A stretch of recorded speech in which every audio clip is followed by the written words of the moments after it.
उसकी नजर सनी पर पड़ी।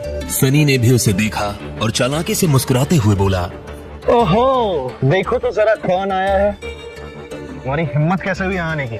सिक्योरिटी सर, ये फटीचर इंसान अंदर नहीं जाना चाहिए। सिर्फ अकरम सर को परेशान करने आया है। मतलब तुमको एक एडवाइस दो, अपनी गरीबी को ना थोड़ा सा एक्सेप्ट कर लो और उसके हिसाब से लाइफ में आगे बढ़ो।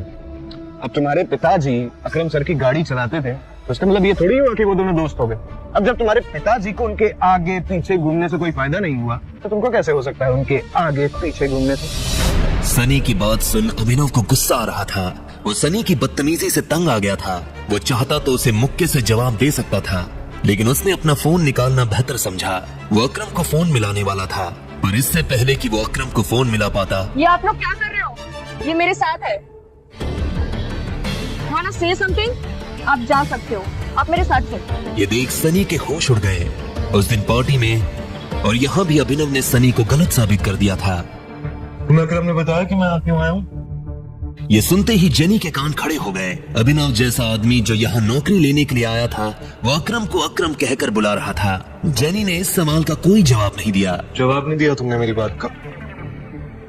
जेनी ने जिस तरह से सॉरी कहा, अभिनव को समझ आ गया था कि वो उसे पसंद नहीं करती थी। जेनी ने इतने में अपनी टेबल पर रखा एक पेपर उठाया। उस पेपर पर उन नौकरियों के नाम लिखे थे जो अभिनव कर सकता था। अभिनव कौन सी नौकरी करना चाहता था, ये अधिकार भी अकरम ने ही उसे दिया था। ये इस पे स्टार्स क्यों बने हुए हैं? इन पोजीशंस पर पहले से कोई ना कोई काम कर रहा है, तो ये पोजीशंस खाली नहीं है। तुम चाय लेना पसंद करोगे या कॉफी? मैनेजर की पोस्ट चाहिए मुझे। लेकिन मैनेजर की पोजीशन पर पहले से स्टार बना हुआ है। पता है मुझे। तो जिस पोजीशन पर कोई पहले से बैठा हुआ है, तुम उस पोजीशन पर कैसे बैठ सकते हो? तुम क्या उस एम्प्लॉय को कंपनी से बाहर निकलवाना चाहते हो? मैंने ऐसा कुछ नहीं कहा। तुम मुझे ये बताओ कि ये लिस्ट मुझे किसने दी? तुमने? हाँ, लेकिन जेनी, देखो, इसमें मेरी कोई गलती नहीं है। तुमने मुझे लिस्ट दी और मैंने अपने पसंद की पोस्ट चूज कर ली।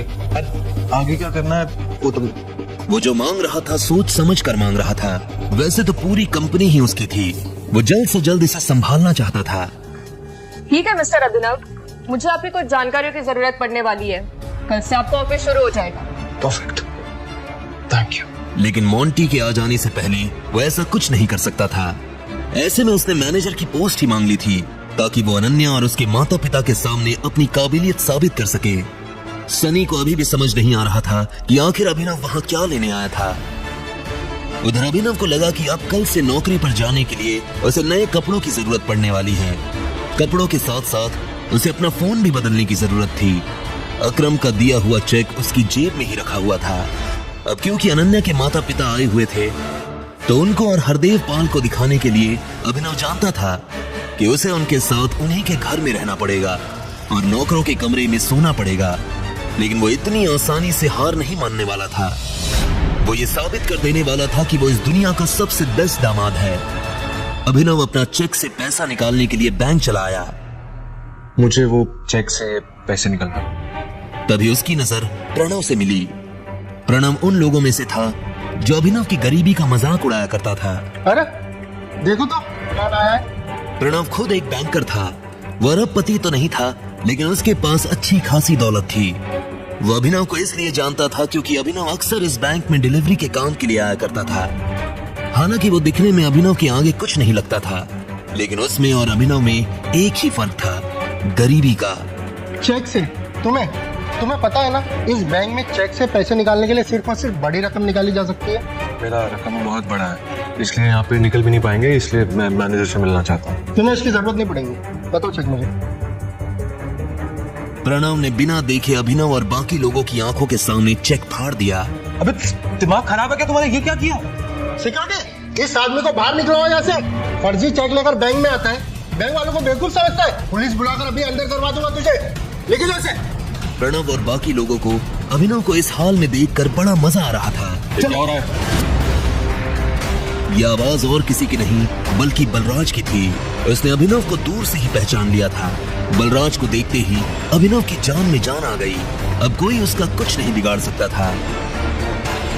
सॉरी सर, मुझे पता नहीं था आप यहाँ इस तरह आ जाएंगे। मैं तो बस इस आदमी को फ्रॉड करने से रोक रहा था। छोटे से अभिनव चुपचाप बलराज के पीछे चला जा रहा था। प्रणव और बाकी लोगों को समझ नहीं आ रहा था कि बलराज अभिनव को अपने साथ क्यों ले जा रहा था। जब प्रणव भी उनके पीछे जाने लगा तो बलराज ने पलट कर कहा, मैंने तुमसे कहा मेरे साथ आने के लिए। नहीं सर। बलराज ने उसे घूरा तो प्रणव के पैर थमे के थमे रह गए। अभिनव को बलराज का ये बर्ताव देख घबराहट हो रही थी। वो बस यही उम्मीद कर रहा था कि बलराज ऐसा कुछ न कर दे जिससे उन लोगों को अभिनव की पहचान के ऊपर शक हो जाए। अगर इसने गलती की है तो इसके बारे में मैनेजर को पता होना चाहिए। अगर तुम अपने लेवल पर एक्शन लोगे तो हो सकता है मैनेजर को बुरा लग जाए। जी सर। बलराज ने अभिनव को घूरा और उसे अपने साथ